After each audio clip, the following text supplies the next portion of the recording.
I'm Fee Rodden, and I'm here with Katrina Lake and Barbara Goss, and we're together working on mental, emotional and physical health for health and care staff across the South East. And one of the big issues that we have really seen for our staff across the South East, and I know it's nationally as well, is, we have a lot of staff who are parents and are facing this, ridiculous extra struggle with COVID and raising a family.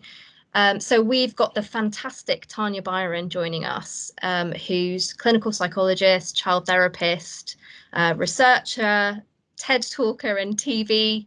You might have seen her there as well. But I think the other thing of this is that we're all parents, and I myself have a 2-year-old and a 4-year-old. Tanya's got kids as well. And I'll let everyone introduce themselves if that's all right. So if I go to Barbara next, if you wouldn't mind introducing yourself.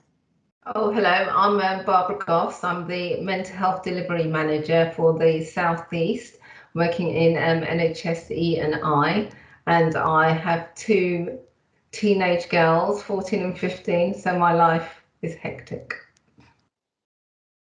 Hi there, and I'm Katrina Lake, so I'm also working in the South East with Fee and Barbara.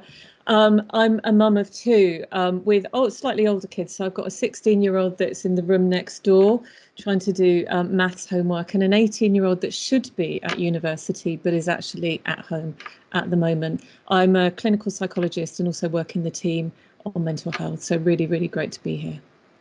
Tanya, thank you so much for joining us. I just really, first of all, wanted to ask, you're doing a lot of work with kids, with families at the moment. What sort of issues are you seeing come up? Like, what are you really seeing on the front line?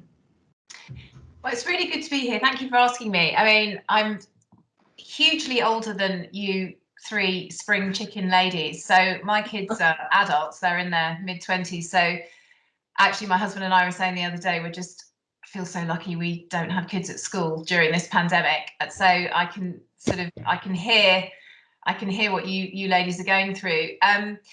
What we're seeing is, I suppose, a lot of what we've always seen is that children and young people have a number of challenging issues to deal with in 21st century life.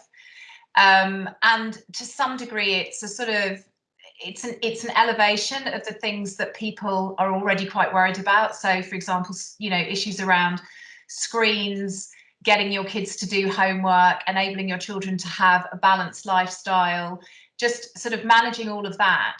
But then, of course, you put it into the context of a lockdown where parents are trying to work at home.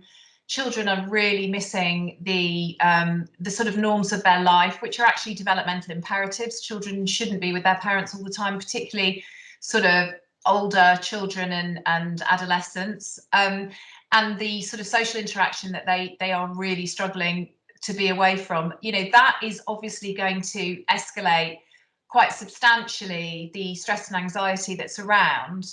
And therefore, what we're seeing is children and young people with pre-existing mental health conditions are generally reporting a worsening of those conditions. Children and young people who did not have pre-existing mental health conditions are reporting an increase in issues relating to anxiety, issues relating to loneliness, issues relating to sleep is a huge issue. And adults as well have been struggling with sleep during this pandemic. But also there are some groups of children and young people who are disproportionately affected. So, for example, children with disabilities, children who already have mental health difficulties, children from low-income households, children and young people in the care system, those in contact with the justice system, children and young people who are LGBTQ+, and also children and young people in other sort of ethnic groups where they may already be struggling with a sense of marginalisation and difficulty associated. So it is not an exaggeration to say that we have to be very vigilant around children and young people's mental health in this pandemic, and we have to be really aware that while a lot of children are showing normal reactions to an abnormal situation, a number of children and young people will more likely be affected from a mental health perspective. I'm really interested in the disproportionately affected. I myself, with physical disabilities, I'm neurodivergent as well, and I set myself targets on how much screen time my kids can have, and a lot of this stuff just goes out the window with just what you can get through the day with. So I just wonder, just in terms of the work that you've done with those marginalised groups, various different groups, what kind of message do you think they should hear around just getting through the day? So I think a useful way to think about this pandemic is we are all navigating a huge storm at sea, but we are all navigating it in different size boats. So there are some people who are sailing through the storm in a beautiful yacht, right? There are some people where they'd rather not be trapped on their yacht all the time, but they're on a yacht, right? So, in terms of the actual impact day to day, in terms of being able to feed their kids, in terms of their kids having enough tech so every child can engage with online school, in terms of the sort of financial stresses and strains that a lot of families are dealing with, they are probably children and young people who have a greater level of protective factors. But there are people who are navigating this storm, in a dinghy, on a raft. There are people who are really finding that this is accentuating already really quite challenging conditions that they are dealing with in their daily lives anyway. What do I say? I say, as a society, we have to be compassionate. We have to be aware of that. We have to think about how we manage and allocate resources.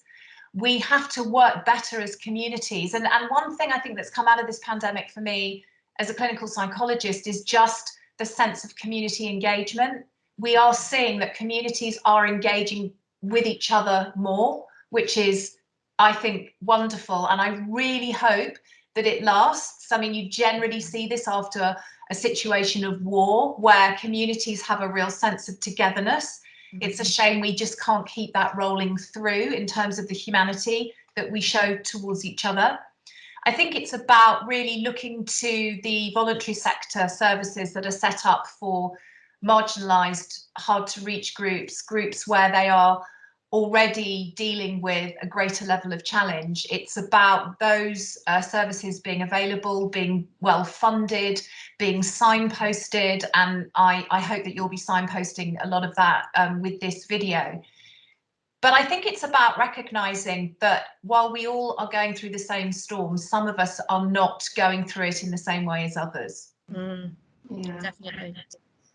I know, Barbara, you've got a daughter doing GCSE at the moment. How's she doing? She's actually doing quite well, but I know a few of her friends are struggling, and to be honest, she's struggling a bit too. It's such a weird and hard environment for her. I mean, would there be anything you could recommend, tips? You've got children with exam pressures, away from their normal environment, away from their friends, online with their friends. Anything you could recommend to sort of help them surf this horrible pandemic? Yeah, I mean, I think first of all, the number one kind of key issue for me, and maybe it speaks a little bit to your comment a bit earlier, Fiona, when you were saying, I'm here, I'm at home, I have my own, I'm a woman living with disabilities, I'm neuroatypical, la la la, and I've got these expectations also in terms of, how I manage my children, how I parent my children, their screen time. I think we have to all cut ourselves some slack here.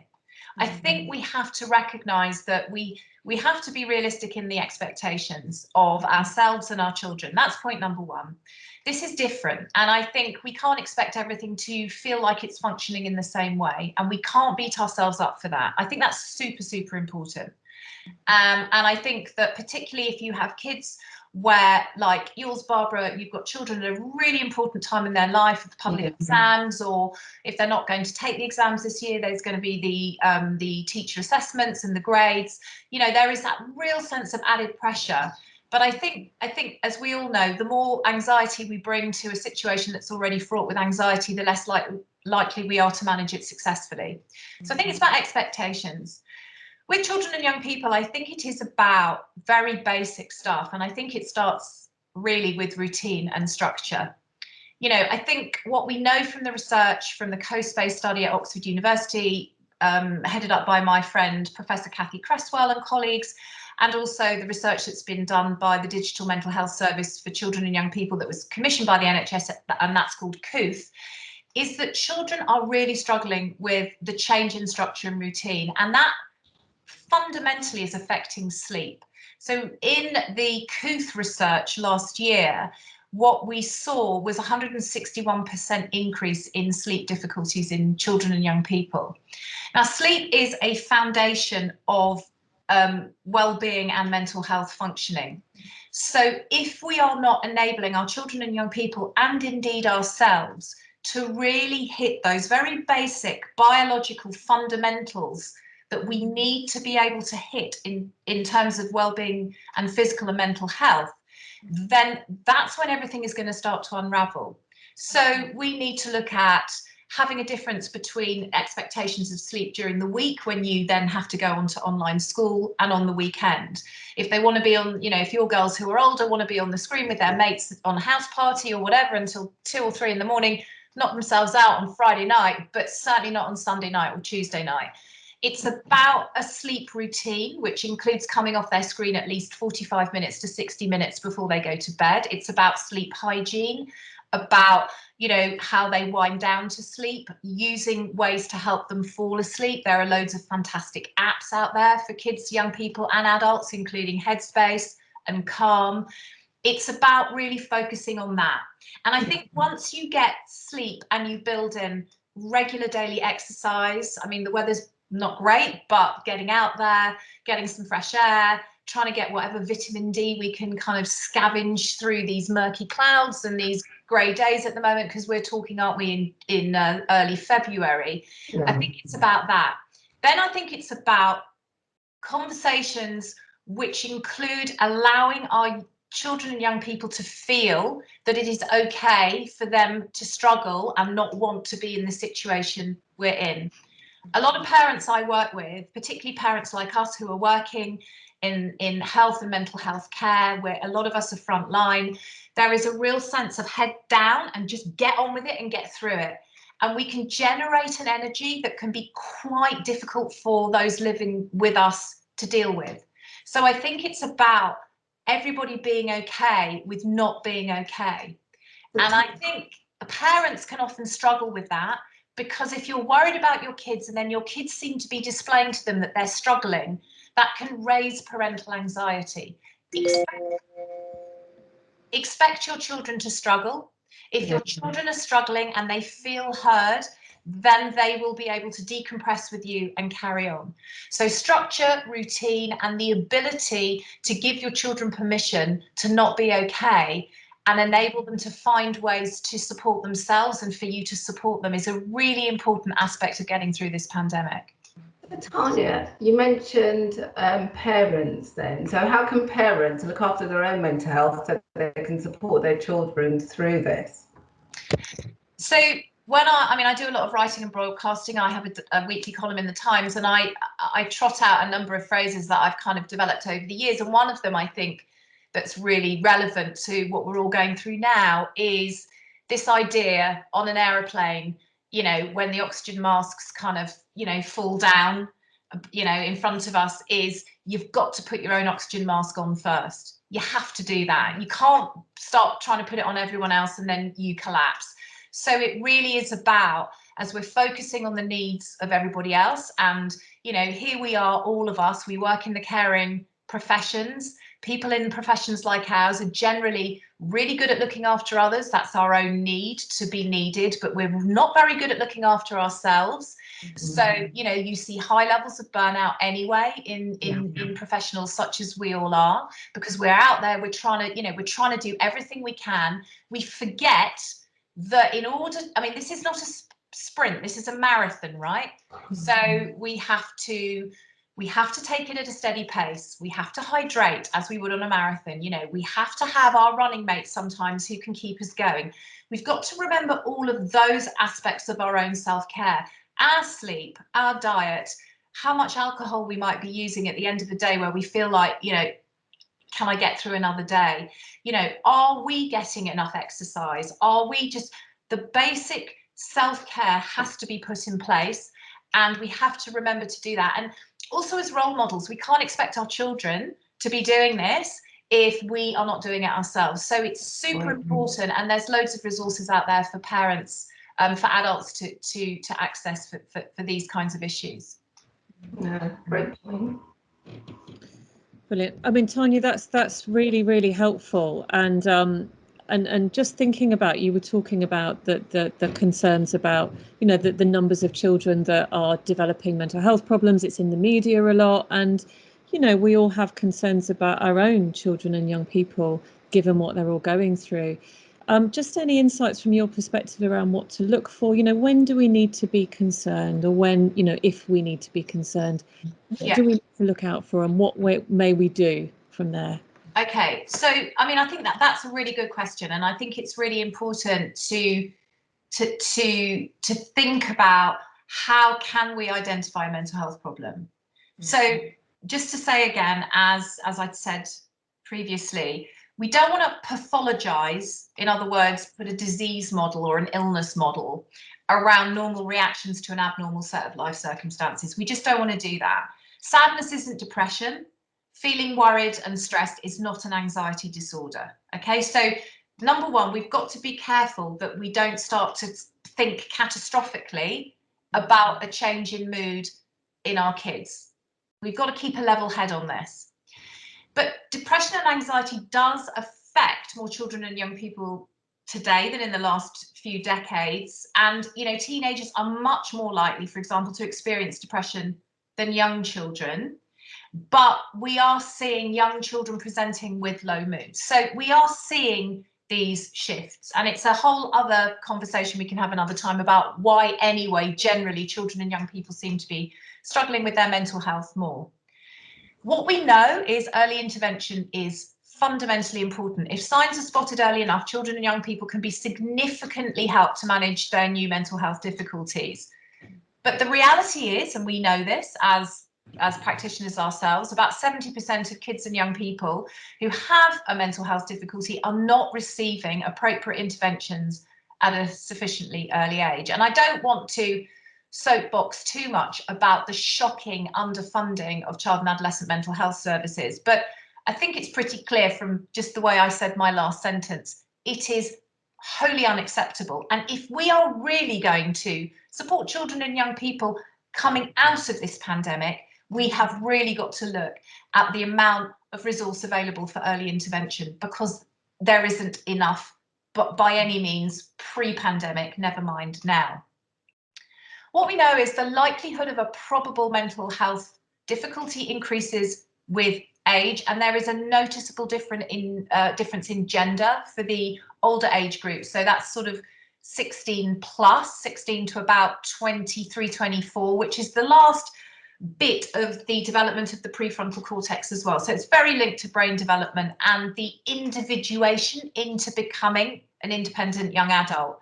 So the gender difference there, it's about 27% in young women versus about 13% in young men. That's what we know.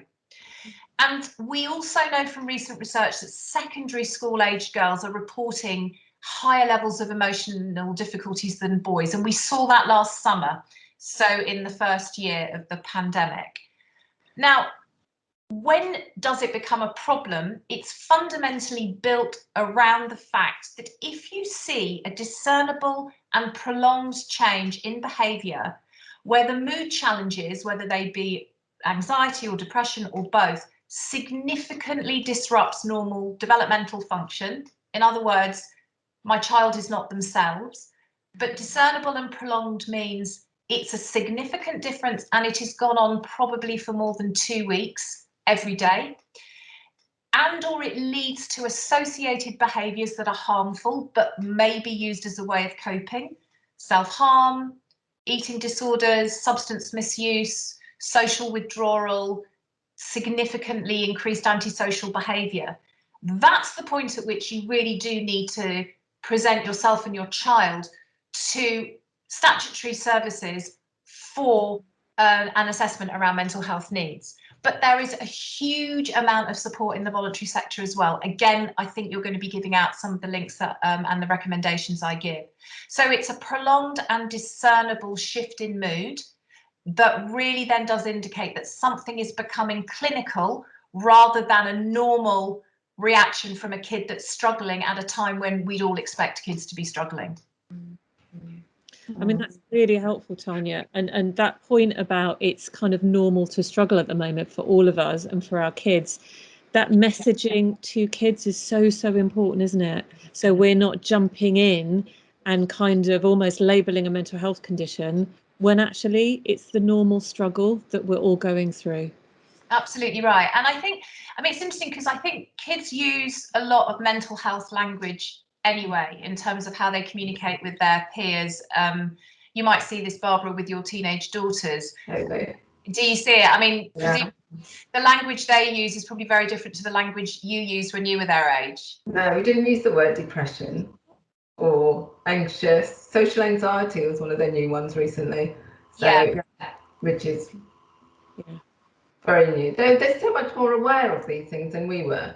Yeah, I think that's right. I think it is. I mean, the good side of that is I think the stigma around being openly expressive of things that I'm struggling with is significantly decreased. I mean, I was born in the 60s, right? So, I mean, when I grew up as a child, this stuff was just never talked about, right?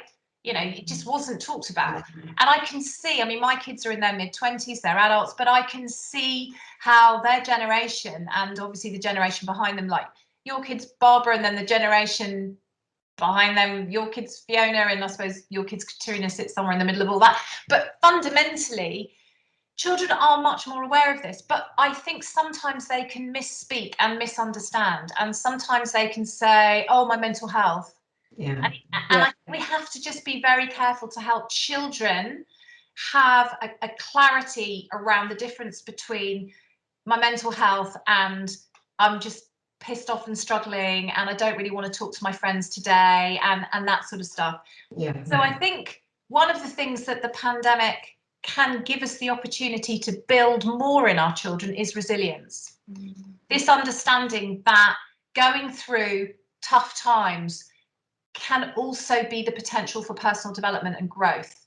It's about what you can understand about yourself in terms of these amazing coping strategies you have, but also things that we can develop. You know, it's the ability to help children understand how we work at a psychological and emotional level. We can talk about brains. We can talk about the area of the brain that's limbic, which is around emotion and behavior associated with emotion, which is anxiety, which is the area of the brain that gets triggered when we need to go into the fight or flight response because we feel threatened. Primitive, inbuilt, we've all got it. It's survival for the species. And then this front part of the brain, the frontal cortex, which is about rational thinking, and help them think about how the frontal part of their brain can speak back to, can manage the thoughts that are generated by the limbic areas in their brain. The I can't do this, I've got no friends, I've got no future, I'm going to fail my exam, the worry stuff, the stuff that we all know when our brain becomes anxious, it becomes an internal bully. So it's a really useful way of also helping us have those conversations around self-management and not automatically defaulting to, oh, my mental health, when actually this could be a really good opportunity not to panic and say, what's wrong with you? But actually say, what do we think is going on here? What resources can we look at now? Let's go and have a look at the stuff, you know, Mood Juice, fantastic, NHS Scotland, great resources, CBT resources. If you've got younger kids, Dawn Hubner, Huebner, fantastic series of CBT books for kids around anxiety, OCD, all those sorts of different struggles, low mood. Really use this as an opportunity to give your kids some really key messages around self-care and resilience, because then this pandemic will have given us all something. And the way I see it is, we are obviously trying to beat the virus. So we have to beat the virus at its own game. And at the moment, the virus is showing that it is both resilient and adaptable because it's mutating. So the only way we're going to beat it is by being resilient and adaptable ourselves. And I think that is my core message in all of this. That's really, really helpful, Tanya. And I think just those real nuggets around, I'm thinking about my children and really recognize that kind of narrative, oh, X has got depression, or it's a kind of even psychosis, I hear talked about. But there doesn't seem a lot of actually they're struggling with this, or they're experiencing this, or this might be what's going on for them. And I think what you're describing is actually bringing out people's experiences and what we do with them, rather than hooking it onto a label, which is obviously capturing something about what they're going through. But it's also an incredibly positive message, because we hear so much about all of our mental health and children and young people's mental health, which feels so bleak. Agreed. But actually turning this into something which is about growth and has some hope to it feels so important at the moment. Well, I mean, Katrina, you know this because you and I do the same job, we're in the same profession, right? But there's tons and tons and tons of stuff around PTSD, post-traumatic stress disorder.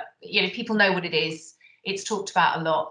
There's tons and tons and tons about post-traumatic growth. There's actually a lot that's written about how significant challenge and trauma can build resilience. So, and what do we mean by resilience? We mean the ability to bend but not break. So when I'm talking to kids and young people, I'll say, imagine you're a tree in a storm. A resilient tree will get buffeted around and it will bend, but it will be able to bounce back. Or and that's what we need to think about. We need to think about it. And look, there are parents who have children who are suddenly restricting their eating, or they're scratching themselves or cutting themselves or burning themselves. I mean, these are the kids that I'm and my colleagues and my teams we're working with, who are not able to get out of bed, who are having panic attacks in a way that they never normally did. So it's not to dismiss the fact that this is going on, but what we have to not do is run at a label and start to get very anxious. We have to ask why. In the same way, if an adult is now finding that they're drinking a bottle of wine a night, we're not going to say they're a functioning alcoholic. We're going to say, why do you feel you need to do this? Because drinking a bottle of wine a night is a coping mechanism. It's a maladaptive coping mechanism because it will cause another whole set of longer term difficulties and is likely, because alcohol is a depressant, to lower mood and could lead someone into a depressive state. However, what we need to ask is why. Why is my child scratching themselves? Why is my child not eating? And fundamentally, the answer in this pandemic will sit around a sense of a lack of control. We are not a species that deals well with a lack of control. Control is important around our own agency, around decision making, around certainty in an already very uncertain world. So if your child is restricting, they're trying to control their calorie intake because they've suddenly decided that they need to lose weight. It's because it's one thing they think they can do to manage a situation where they feel chaotic and out of control. So your kids, Barbara, and also you've got older kids, Katrina, they are possibly more likely, particularly if they're female, to start to revert to those kinds of behaviours. So it's about acknowledging that and talking about it and helping children understand that we all do things that aren't very helpful, but we do them sometimes for the right reasons.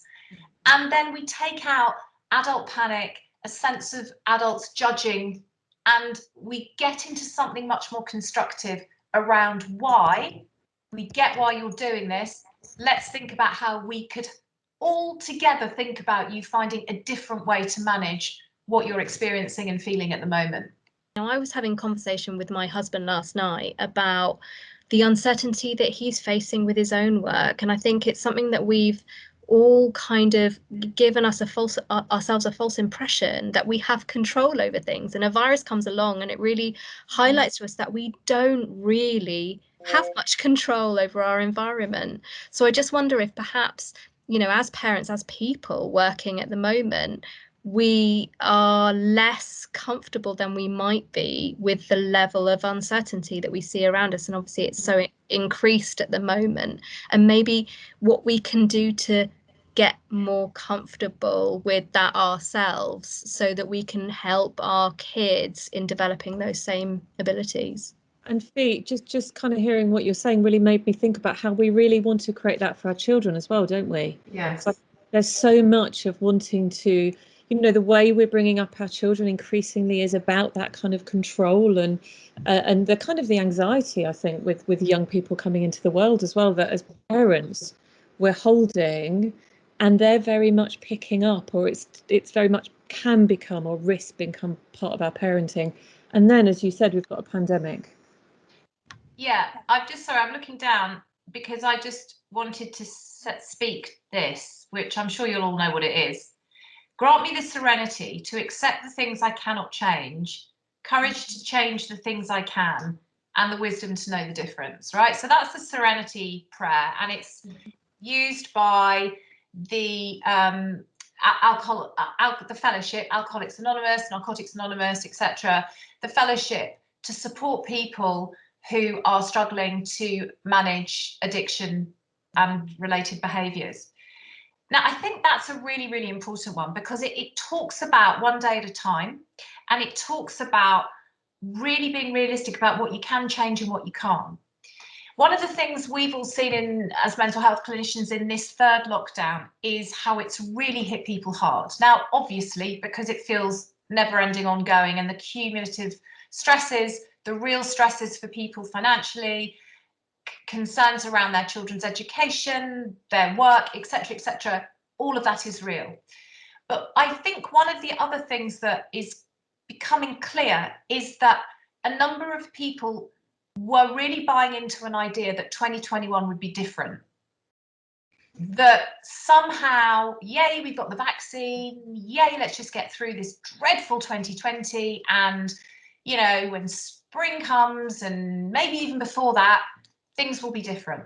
And then we get these new mutations and yada, yada, yada, and here we are thinking it's exactly the same, but worse. Lockdown 1, at least the sun was shining. Yeah. It's worse. So I think it's really important. It's not just being comfortable with the situation, because we have to be realistic.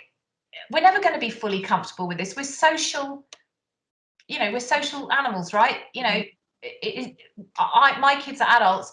I'm really happy I don't have to homeschool them, but I haven't seen them for ages because they don't live at home anymore. So I have a different kind of challenge in terms of, you know, what I'm experiencing as a parent with adult kids. It's not comfortable, but it is then something about a construct that's talked about in psychological therapies, particularly a therapy called dialectical behavior therapy, DBT, which is the concept of distress tolerance.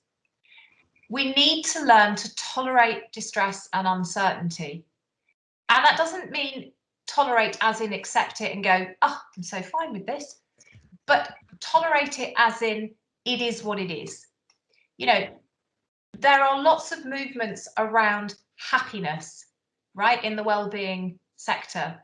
And I don't always think they're very helpful, because I think it gives people a false belief that happiness is what we should all expect all of the time. No, actually, being stoic and learning to tolerate discomfort, distress, dysfunction, and unhappiness is resilience. And I think if we can accept that and understand that, it doesn't make it easier from the perspective of what we're dealing with now, but it makes it easier in terms of the expectations we're all holding onto for change. And I think that is a very important psychological sort of mindset difference that maybe we could all think about. It might be quite helpful.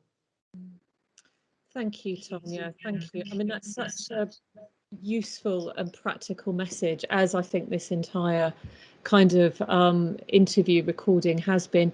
Just before we finish, Tanya, any final thoughts or reflections, or indeed from Fee and Barbara as well?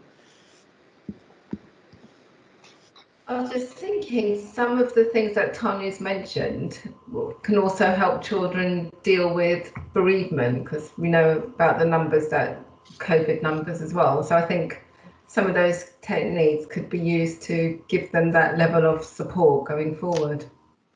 Yeah, I mean, there is, I mean, bereavement is an important thing to flag now. I think that's correct, Barbara. And it's not just actually losing someone, but children and young people are much more aware, particularly young ones, of this idea of illness and death. And, it's important that we support our children and young people with understanding what that means, because it's very, very scary. And certainly in younger children, we've seen quite a lot of health anxiety, quite a lot of mummy, are you going to die? And daddy, are you going to die anxiety, quite a lot of I can't sleep in my bed anxiety, quite a lot of I'm not going to the park, I can't go outside, what if this horrible germ, blah, blah, blah. So it's really important that children are given age appropriate information around that. But yes, a lot of people have died and more will die. And, it isn't just of the virus itself, but it's also, we know that people with other health conditions are dying because of the impact of the pandemic on their ongoing care. So, we are all going to have to really think about the challenges of loss and bereavement. And, the Child Bereavement Trust, there are lots of charities that have fantastic resources about how to talk to children about death and dying and about loss. And also, for a lot of families, the trauma of not being with your loved one when they die. And I mean, and then of course, as I'm seeing in some of the work I'm doing with frontline colleagues, the trauma of my colleagues who are trained to deal with people who are dying, having so many people dying and not being able to fulfill their last wishes in terms of a FaceTime with their family, the trauma for those people. So these are real issues. And what we cannot do when, the vaccine is rolled out and, we've kind of shown that we can, lift lockdown restrictions and we can live our normal lives again. We cannot believe that the pandemic is over. We've ended the first phase, but the recovery phase is significant. And that's why we have to keep these conversations going. We have to keep acknowledging that the knock-on effect of this is huge. And actually, if you look at the outcomes from the SARS pandemic, what we know is, in terms of mental health, knock-on impacts, they were seen up to 9 years later. So to funding people out there who might be listening to this, please think about this in terms of budgets and moving forward, because there is a real need for us to be a compassionate society in terms of the support of people for whom the devastation of this pandemic is going to have impacts for them for many months and possibly years to come. I think that's a really important point, Tanya, around how long this is going to go on for, because the amount of people I talk to, parents and non, who sort of say, we just got to get through this bit. We just got to get through this bit. And it feels like people are just hanging on until an ending that isn't really ever going to come. So I think your comments have just been, it's fantastic to hear you talk about this, because it's just so grounded and sensible, and, just that role modeling we can do with our kids around just giving yourself a break and relaxing as much as we can into that discomfort, I think is, really strong message that I'm left with. And just thank you so much. And it is the role modeling. I mean, hilariously, I've been moaning on to my kids and so on about how my sleep is not great at the moment, and I've probably never worked so hard in my whole career, so I really need to sleep. And my kids are adults, so they don't live at home, but we contact each other through various ways that we're all doing it with technology and so on. And I've been kind of going, I'm so tired. And then the other night, sent my eldest, my 25-year-old daughter Lil, I sent her a link to something.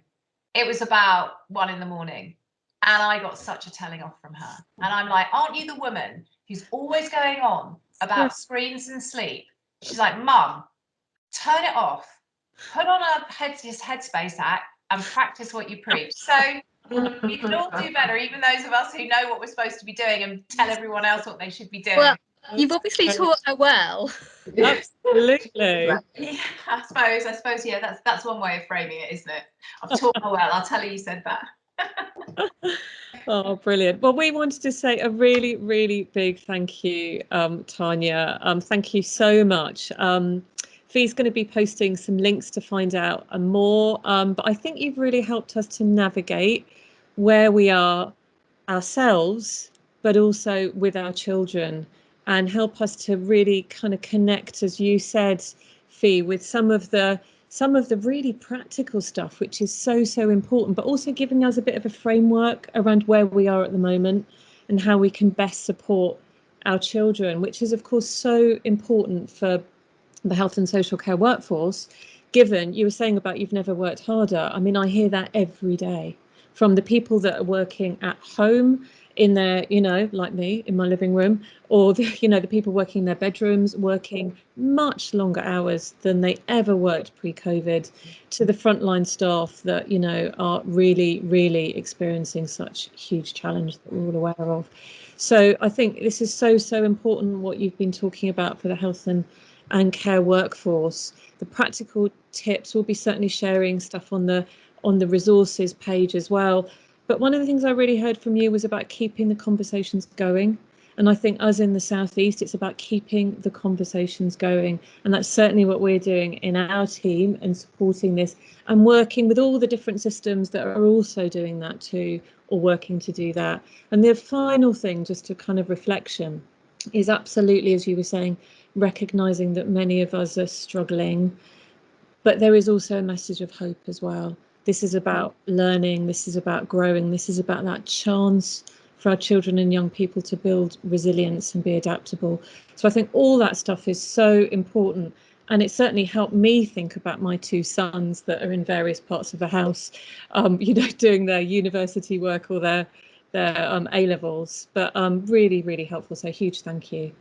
Absolute pleasure, and anytime you want some more, I'm your woman. But you take care of yourselves, and just given that you're all in the sector, just remember that you're not Superwoman. You're doing the best you can, and it's okay to say you're struggling. It's okay to say this is tough. We expect the people we support and care for to be able to say that. We're really bad at doing that ourselves. So I am insisting that you give yourself permission to not always be able to cope, because that way, you will cope better. Yeah, brilliant. Thank you, Tanya.